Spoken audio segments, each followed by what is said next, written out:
Welcome to the Crested Butte Museum's virtual learning series with Dwayne Vandenbush. We have 9 episodes in this series on Tuesdays beginning at 6 p.m. All episodes will be on our YouTube channel eventually. Just give us a couple days. And it's called Crested Butte Mountain Heritage Museum. So just Google YouTube, then put in Crested Butte Mountain Heritage Museum to watch all our videos.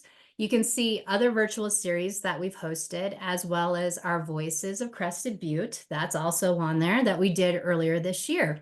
So if you're passionate about history or if you want to share it with someone, please check out the YouTube channel.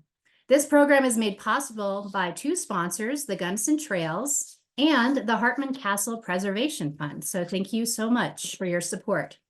It's also basically available and ready to do because of our wonderful donors and our members here at the Crested Butte Museum. If you'd like to support this program and others that the museum staff have been working very hard to achieve, please visit our webpage at crestedbuttemuseum.com or stop in and visit us at the museum on Elk Avenue. We're open daily 11 to 5 p.m. We have a couple upcoming events I want to quickly tell you about.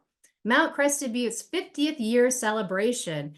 This is the second installation. It's going to be Monday, January 8th from 6 p.m. to approximately 7:30, I think, at Elevation Resort up at the mountain. The title for this one is called The Good Old Days, a look back at Mount Crested Butte's first 50 years. Andy Eflin will make a presentation with an exclusive slideshow that was made by his father, Dick Eflin, the ski resort founder. Scout Walton discusses the movement of Mount Crested Butte's incorporation and the involvement his father, Ralph Walton, played. And Ethan Mueller ends the discussion with the Mueller's movement to purchase Crested Butte Mountain Resort. In addition to this evening, the Crested Butte Museum will be posting a pop-up museum. We're going to feature some items, some photographs, and other information from pre-1974, all about the mountain. So you'll see some artifacts, some photographs, some books, and we'll have a few items also for sale. Light refreshments and 1 drink coupon per registered attendee will be provided by the town of Mount Crested Butte. The last one was done by Sandy Courtner. It was very well attended. They're expecting this one to sell out, so you need to go on to their webpage and register in advance. So once again, register in advance and hopefully you can attend on Monday, January 8th. And one other thing to quickly tell you about is our yurt ski dinner, which will be Monday, January 29th. We depart at 6 o'clock. We will finish and we'll be back around 9 p.m. Matt Santor will be catering it, and there will be a wine and beer option pairing. Presentation will be given by Mike Horn, who wrote the wonderful article about our Crested Butte gondola. So we'll have some behind the scenes information about the Berry family and other information about skiing history and the gondola. So information is available on our webpage. I think that's it. We're going to go on to the 10 keys of the Gunnison country with Dwayne. Thank you very much, Melinda, and welcome everybody. Couple of things before we get underway. We can have any questions that you want to ask about the presentation at the end. Melinda will tell you how to do that on the chat box. We also have a book. We're going to have a trivia question at the end, and this is the book that we're going to kind of auction off. Whoever first to answer correctly is going to get the book around the Gunnison country, and we'll do that at the end. Next week's topic is going to be a general history of the Gunnison country, and the parameters of the Gunnison country we're going to cover from Monarch Pass to the east, Cimarron to the west, Lake City to the south, and Marble to the north.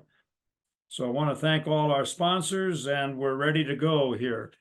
The Gunnison country, when it opened up in the 1880s, was a frontier. And I'm going to give you about 2 or 3 definitions of a frontier. It can be a boundary between countries. It can be a line separating wilderness from settlement. And it can be a new or explored field. It also can be a state of mind, and that's how I'm going to open up my podcast tonight.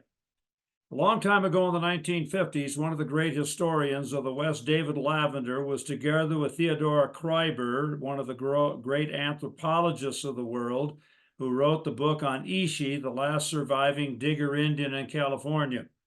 And they had both grown up near Telluride in the Lone Cone country. And Theodora Kreiber was reminiscing to David Lavender about what it was like to grow up in the area at that time.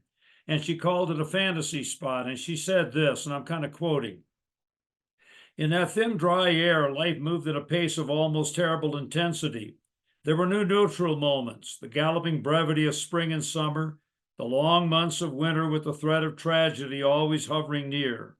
Colors were high, the reds in the soil, the fall gold of the aspens, the indescribable sky. Riding in summer and tobogganing in winter were fast and dangerous. The heights of the mountains and the depths of the canyons were beyond the human norm. One went about totally sensitized. No wonder recovery for the elders with a trip to the coast, and for a youngster, introversion. Get on your horse and ride until you looked out and down, tremendously out and down. God was a pagan god, in the air, over the mountains, in the waterfalls. But how can I give the feeling tone of my childhood in that high alpine valley, which simply is one of the most beautiful spots in the world?" And that's, I think, what we believe about the Gunnison country. Arthur Chapman, writer for the Denver Post, also wrote something that I think is indicative of the Gunnison country in 1888 when he said this: "Out where the hand clasp is a little stronger, out where the smile dwells a little longer, that's where the West begins. Out where the sun is a trifle brighter, where the bonds of home are a wee bit tighter, that's where the West begins." Also in the Gunnison country, if you go to Las Vegas and you throw a couple of dice and they come up fours each, that's called the Hardway 8, and they pay off 8-1. And those were about the odds of you making it in the early days of the Gunnison country. Another little story concerns a little girl from Kansas leaving her Kansas home for Gunnison in 1881. When she left, she put her hands in the air, looked up in the sky, and said, "Goodbye, God, I'm going to the Gunnison country." And there's a lot of truth to that. Robert Service, Spell of the Yukon. "I have clinched and closed with the naked North. I've learned to defy and defend. Shoulder to shoulder, we have fought it out, yet the wild must win in the end." And there's a lot of truth in that in the Gunnison country. David Wood, the great freighter of Western Colorado, was once accosted by a young lady in the Gunnison country who said, "Sir, you've been in these parts very long?"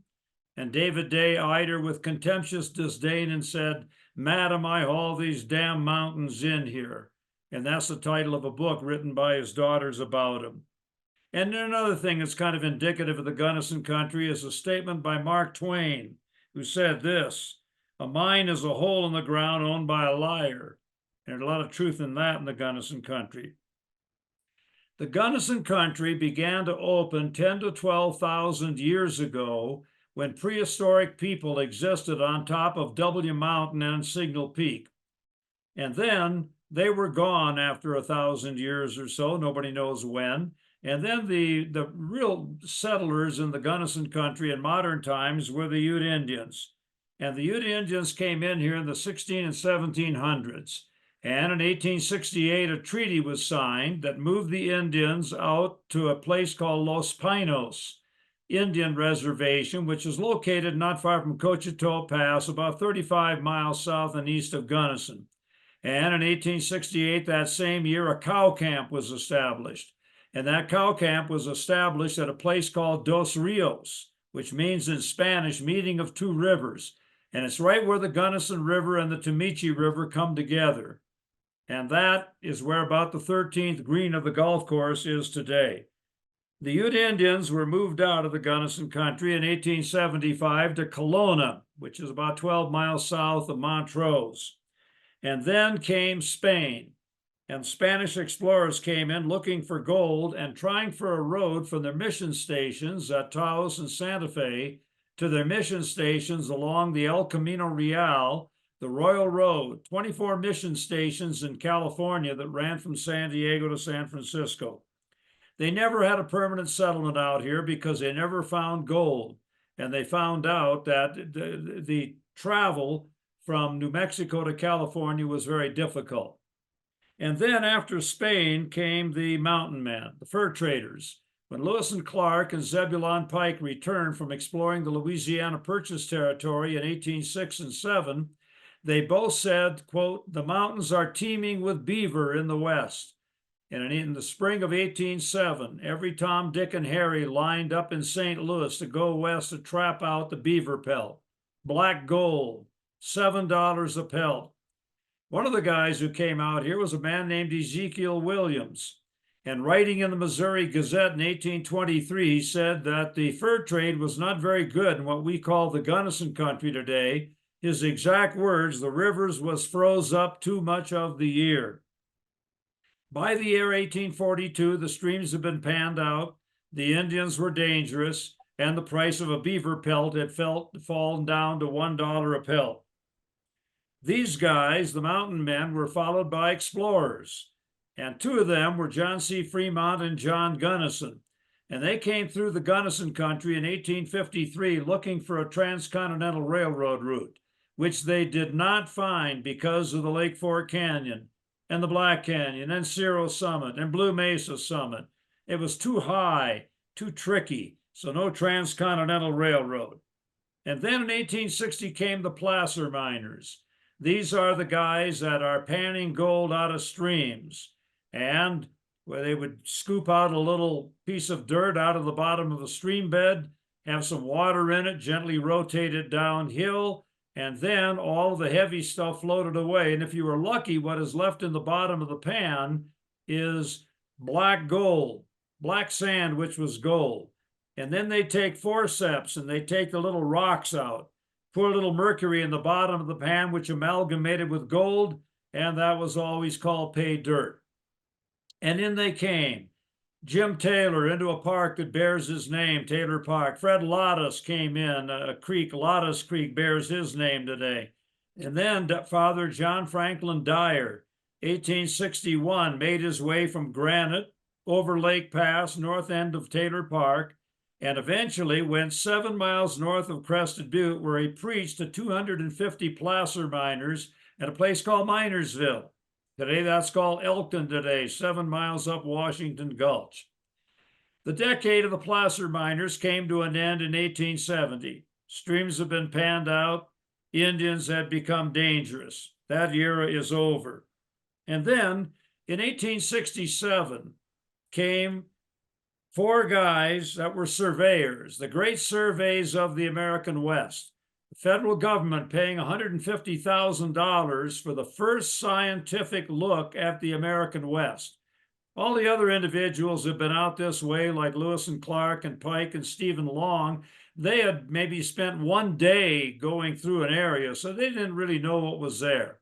So in comes John Wesley Powell, Clarence Rivers King, George Montague Wheeler, and a man named Ferdinand Hayden, who stood on top of Mount Teocalli in 1874, looked off in the distance, and referred to 2 mountains he saw as the Crested Buttes. Later on, they thought that one of them more resembled a Gothic cathedral, hence the name Gothic Peak. And then they dropped the S from Crested Buttes, and Crested Butte Mountain was named. These are the guys who found the coal and the gold and the silver and so on. The 2 fathers of the Gunnison country were Alonzo Hartman, who took over the cow camp in the Gunnison country in 1872, and then built up a great ranch with over 2,000 cows. Today, we're trying to save the Hartman Castle, beautiful building built in 1894 for $45,000, and that would amount to about $1.4 million today. He's one of the fathers. The other guy is Sylvester Richardson, who came in with a geological expedition in 1873. When they left to go back to Denver, he stayed and walked 500 miles, and he found the marble deposits. He found the coal. And in 1874 early, he brought in the Gunnison Colony, 20 people that took up the first ranches in the Gunnison country. There's a good picture on the screen right there of the cow camp. That became Alonzo Hartman's ranch, became a post office very early in the game. So looking into the past, the Gunnison country has experienced many changes. But today, because of an increased population nationally, city problems, a lot more money, the beauty of the area, and people able to work out of their home, big challenges face us. housing, great amounts of money we have today need to be dealt with. Throughout its history, the Gunnison country has had 10 keys, which remain constant and really has influenced the history. And there's a good picture of Alonzo Hartman, his wife Annie, and their children at the famous Hartman Castle. So, number one key to understanding the Gunnison country, geography. Arnold Toynbee, one of the great English historians ever, said that geography is the great lever of history. The cold, the isolation, snow, the elevation, the aridity in the Gunnison country has had a great impact on how this area has developed. The western slope of Colorado is one of 5 areas that make up Colorado. That's 1. The Eastern Plains are 2. Northwest Colorado is 3. The San Luis Valley is 4. And the Front Range and Denver are 5. So we're one part of it.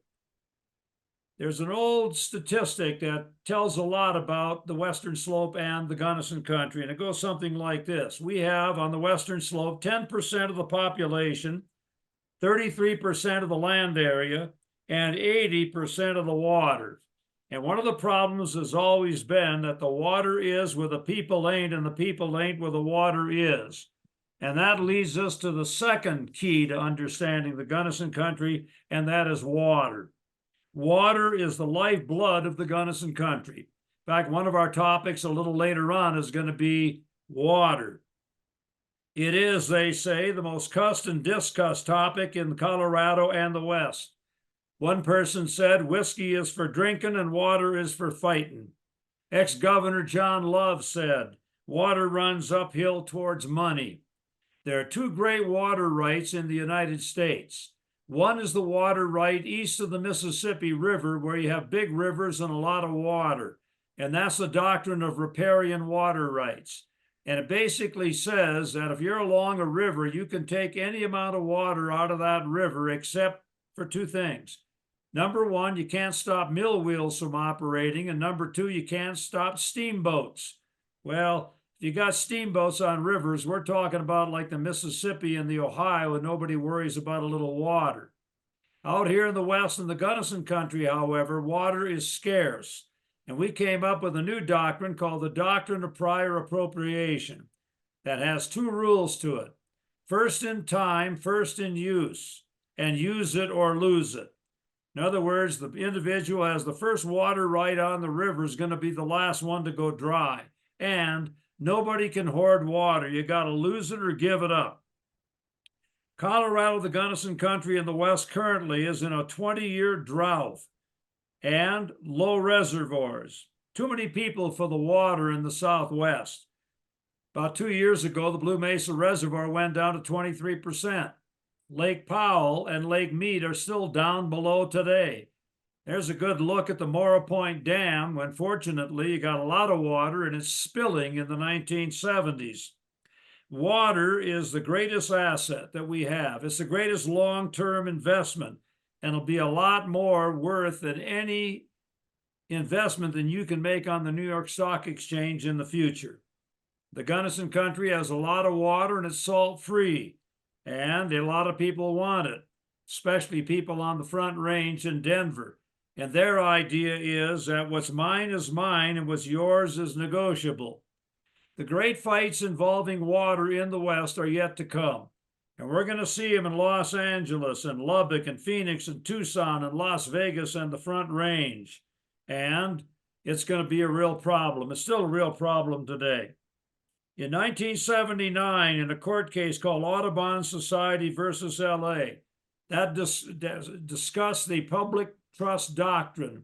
And the public trust doctrine basically says that rivers have rights also. So do endangered species, and so have recreation. And that'll be a big conflict with the doctrine of prior appropriation. Ultimately, economics is going to decide where people live.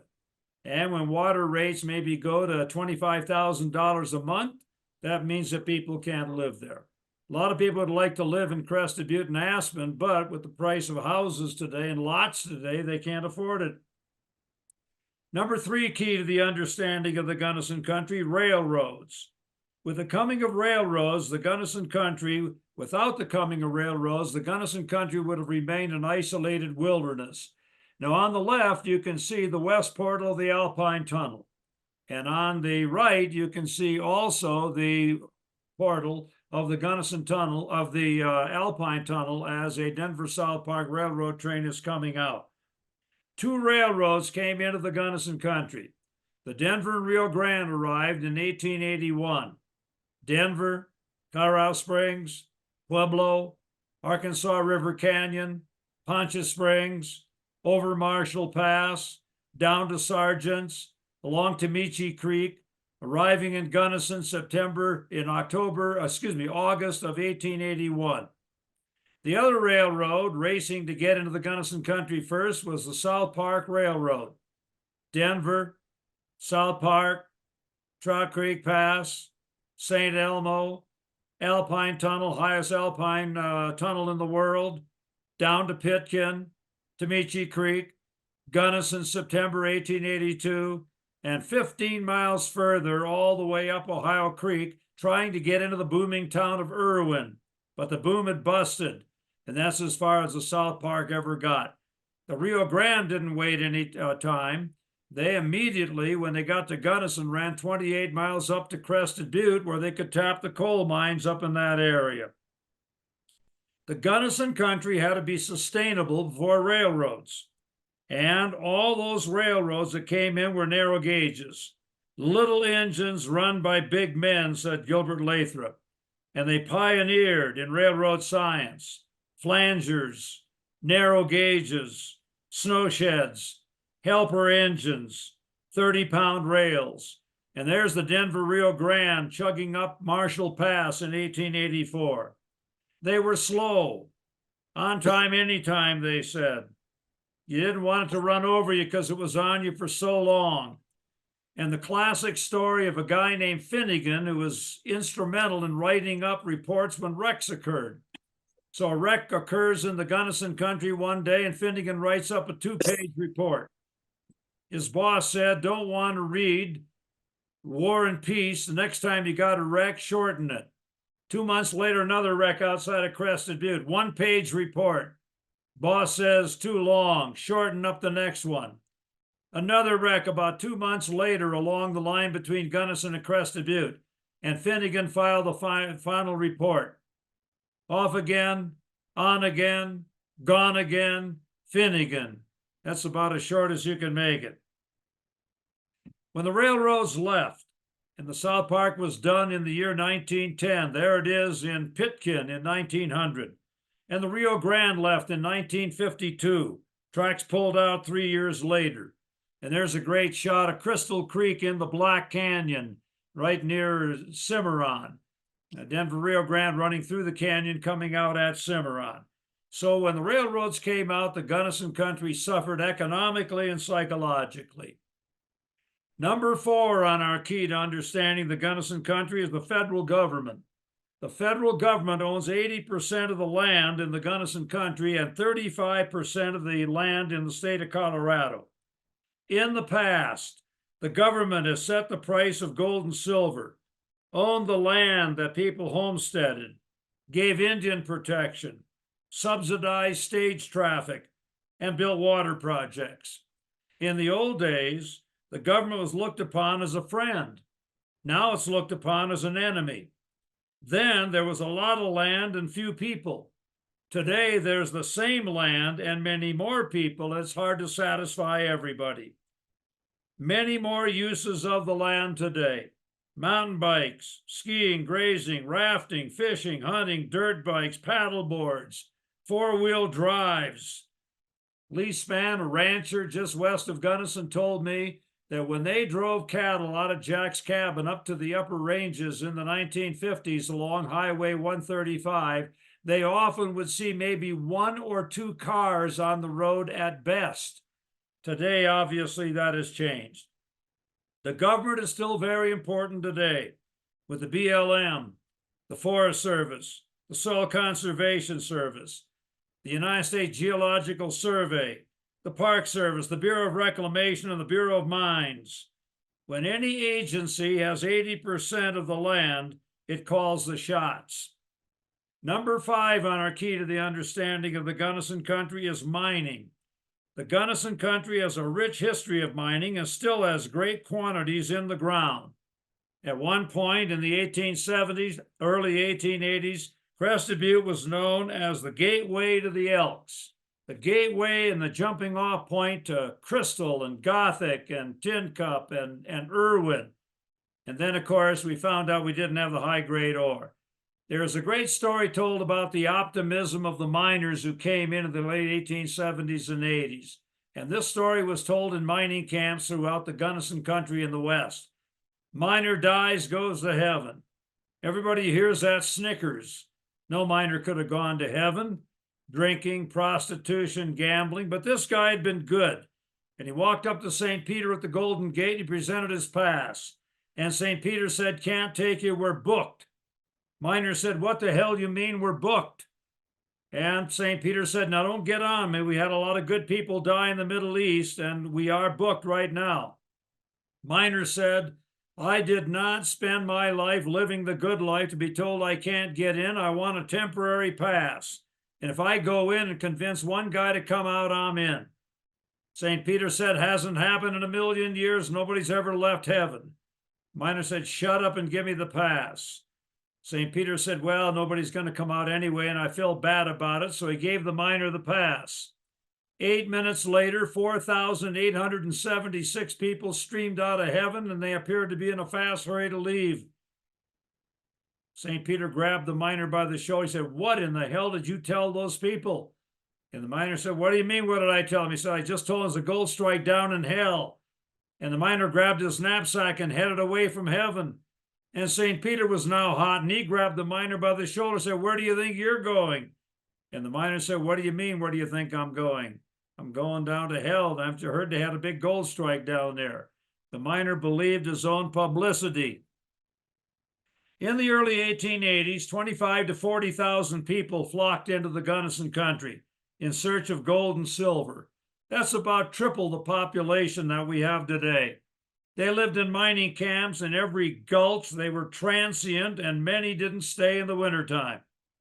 Pitkin, Gothic, White Pine, Irwin, Tin Cup were the big camps with great optimism. And there you get a great look at Irwin in 1881 during the boom. 4,000 people in and around Irwin at that time. Other camps, however, like Hidalgo and Schofield and Crystal and Pittsburgh and O.B. Joyful and maybe 50 others, didn't last very long at all. The two towns that did survive were the supply towns, Gunnison and Crested Butte. They were the ones that had the smelters. They were the ones that provided all the needs of these mining camps. The precious metal boom ended with the silver rush of 1890, a silver panic of 1893. And the lack of high-grade ore. We just didn't have it here. But mining went on for a long time after, with coal, granite, zinc, copper, lead, uranium, and marble being mined, and with many great deposits of molybdenum and rare earth metals left. There you got a great picture of the famous Crystal Mill, the second most photographed spot in Colorado while it's operating. It was a power mill. 90 horsepower turbine wheel powered 3 mines on the other side of the road. The Maroon Bells photograph number 1, Crystal Mill photograph number 2. The Gunnison country today is one of the most versatile mining areas in the nation. Number 5, key to understanding the Gunnison country, the cattle industry. And that industry goes back to the 1870s and Alonzo Hartman and Sylvester Richardson, and the early view that a 70-day growing season would not allow much farming. This, however, was a misconception, and very early a lot of agricultural production was raised. Remember what I told you, until the railroads came in, you had to be self-sustainable. And as a result, you had milk from dairy cows, cheese, butter, and beef. And then every rancher had a garden. Today, and back then, we got the sun, we got plenty of water, and we got rich soil, and agricultural produce was produced. Ranchers did very well early by providing beef for the moving mining camps. The elimination of the Ute Indians, the arrival of the railroads, and pools meant that cattle could now get to markets cheaper than ever before and created new markets. William Booth of Montrose, first one to ship cows out of western Colorado. The Gunnison country became famous for some of the highest quality cattle in the nation, best bred cattle. Governor Dan Thornton would soon become governor, had a ranch by Castle Mountain, and his dispersal sale north of Gunnison brought $50,000 in for two bulls, $50,000 a bull, $100,000 for two. Then came the cattle-sheep conflict over grazing. The cattlemen said that when sheep cropped the grass too close to the ground, it caused erosion. They also said that hoofs emitted a foul odor over which cows would not graze. The real reason for the feud, however, was economic. Both sheepmen and cattlemen wanted grazing. Sheep in the cattle-sheep war were killed at Iola, killed in Taylor Park, and killed in Obi-Joyful by masked riders with the hooves of their horses shod. 2 men were expelled from the Gunnison Stock Growers Association in the 1890s because they had 4 domestic sheep. Alonzo Hartman, when he heard that they had 4, said, 4 can grow to 400. And when one of the guys who was expelled asked him, have you ever eaten mutton?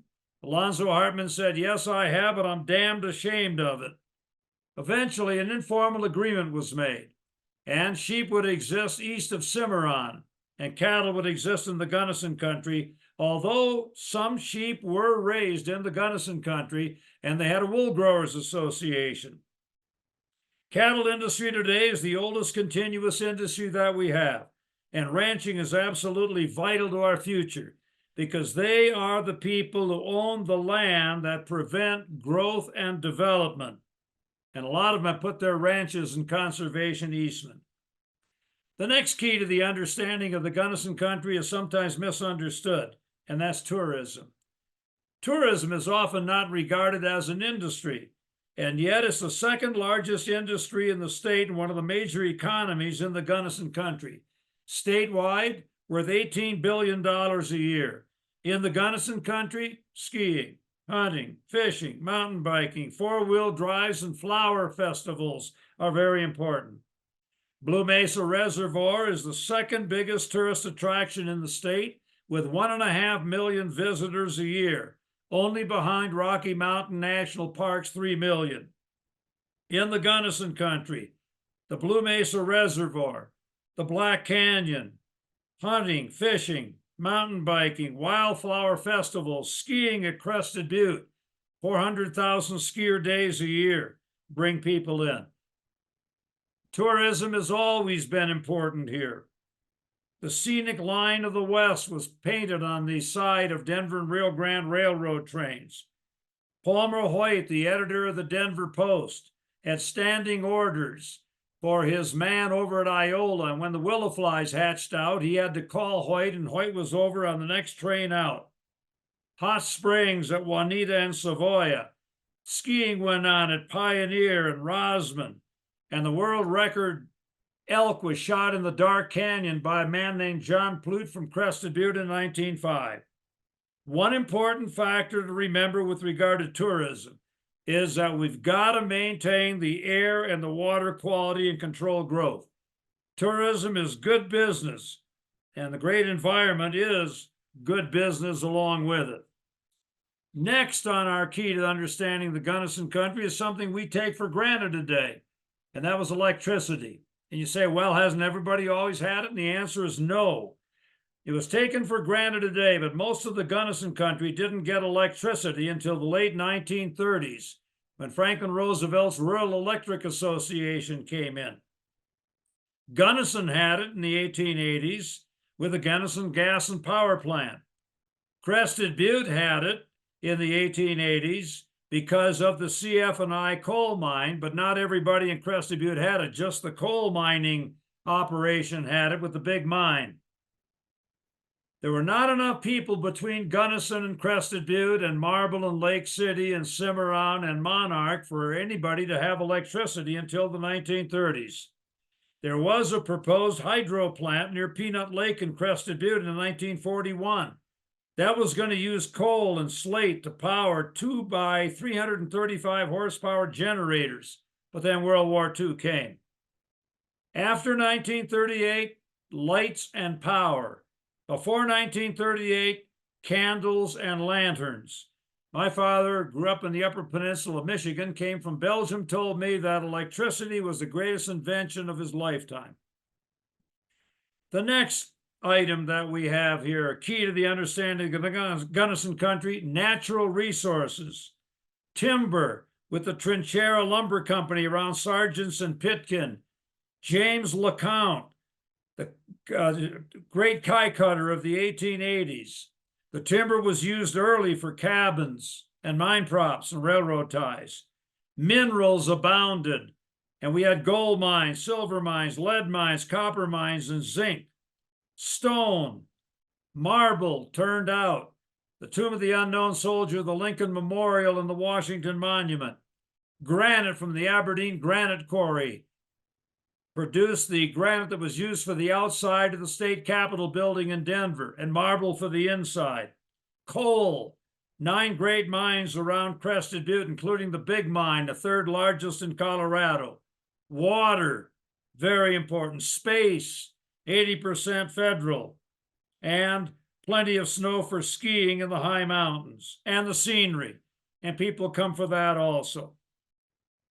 I want to finish off now. That's a great picture of Crested Butte in 1958 on New Year's Eve. About 1,000 years ago, Baghdad, Persia was the center of the greatest civilization in the world. And this story was told about a master who had a big estate around side of Baghdad, and he sent his servant into Baghdad one day to stock up on supplies for the month. And the servant was gone a long time and then came back with nothing. And the master said, "Where have you been, and where are the supplies?" And the servant said, "I was accosted by death in the marketplace. I got to get out of here. I'm going to go to a nearby town called Samura, about 20 miles away." And the master said, "You go to Samura, but I'm going down to Baghdad and find out what the hell happened." And he did, and he met Death in the marketplace. And he said to Death, "Why did you jostle and threaten my servant in the marketplace?" And Death said, "I did not jostle or threaten your servant in the marketplace. I merely expressed great surprise that he would be here in Baghdad today when I got an appointment with him in Samura tomorrow." And that's the next factor. Que sera, sera. Whatever will be, will be. We can talk all we want about the 10 keys to understanding the Gunnison country, but there are the things in the future that we don't even know about today that are going to alter the way that we grow up. And finally, I want to tell you give you a great poem written by a man named Eugene Field of the Denver Post. Eugene Field was a man who visited a great town, great mining camp called Gold Hill outside of Boulder in the 1880s. And then he was reassigned to New York. And he came back 20 years later and he went up to Gold Hill. There wasn't anybody there. And he wrote a great poem called Casey's Table D'Oat, which I'm going to read to you now. "Oh, those days on Red Hoss Mountain when the skies was fair and blue, when the money flowed like liquor and the folks was brave and true, when the nights was crisp and balmy and the camp was all astir, with the joints all throwed wide open and no sheriff to demur. Oh, them days on Red Hoss Mountain in the Rockies far away, there's no such place nor time like them as I can find today. What? Though the camp is busted, I seem to see it still, lying like I love it on that big and warty hill, and I feel sort of yearning and a choking in my throat when I think of Red Hoss Mountain and of Casey's Table D'Oat." And I think that's what we all feel about Crested Butte and Gunnison and the great place that we live in called the Gunnison country. So we are now going to have the trivia question, and Melinda will explain how you answer the trivia question, and it's first come, first serve. So Melinda? So everyone basically get into the chat box and you're going to enter it there. And I apologize if the voices were kind of cutting out here and there. I hope it didn't interfere too much with your note taking, so you can go ahead and participate in the trivia question. So fingers on the keyboard. There we go. All right, the book is going to be Around the Gunnison Country to the Winter, and the question is, I want the name of the two water doctrines of the United States. We'll await the answer. Two water doctrines of the United States. Go to the chat box. Prior appropriation and... Yep, there it is. Annie Annie. C. Got it? Annie C. Annie, where are you from? Chivry. And we'll need to get your address, and we'll send that book out to you. So before we're done, we'll get your address. Now, folks, are there any questions? Oh, Lafayette, lived in the valley for 18 years. Okay, great. Are there any questions that anybody has? Happy to answer any of them if you got them. Pete's coming on the screen. Pete, you got a question? I think I left him on the screen. Oh, you left him on the screen. Okay, good. We're getting some feedback saying thank you. Yeah, any other comments that you have, comments or questions, just hit it. We're gonna have a great presentation next time and on a good look at the Gunnison country with a lot of great old time photos. Yeah, thank you for your comments. Any questions? Happy to answer any other comments. You fill them in. Otherwise, it's been fun. All work and no play makes Jack a dull boy. When did polka music and dancing overtake prostitution as the #1 recreation activity? Pete, I think they came together. The polka dancing and the prostitution. What is the story as to why Jack's Cabin? Yeah, Jack's Cabin got its name for a fellow by the name of Jack Howe. And Jack Howe came in and he had a little homestead in 1876, which is really before the Gunnison country opened up. And he had a cabin there, and it was a halfway house between Crested Butte and Gunnison, and railroad hadn't come in yet. And the story is told that a woman came into town one day and introduced herself as Jack's wife, and Jack left Jack's Cabin, was never seen again. And that's how Jack's Cabin got the name. Any other questions?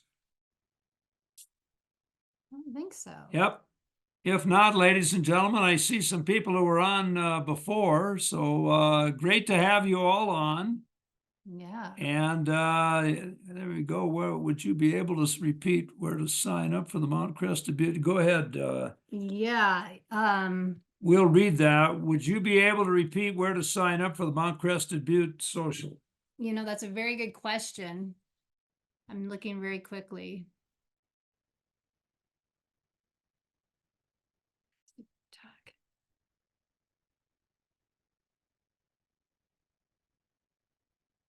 Melinda is surveying the scene right here. Basically, if you visit the mountcrestedbutte.colorado.gov webpage, it has a link that you can send and register early. So, well, thanks everybody, and we'll look forward to seeing all of you again at 6 o'clock next Tuesday. Appreciate the comments and appreciate the questions, and we got to get the address here. Why did the ski area shift from being off Cement Creek to the current location? Well, the Forest Service deemed the Pioneer ski area unsafe, so they changed it from Pioneer over to Rosamond Hill. And Rosamond Hill then ran from 1951 to 1961, and then that was replaced by the Crested Butte ski area. Go to some questions again. yeah. I think that was the last one. I'm actually going to put in the link quick for you all to sign up for the event on Monday on the mountain. So that link, if you click on it, hopefully it will give you the information how to register for the Mount Crested Butte 50th event called the Good Old Days. So All right, everybody, thank you very much. We'll see you next Tuesday. awesome. Thank you, everyone.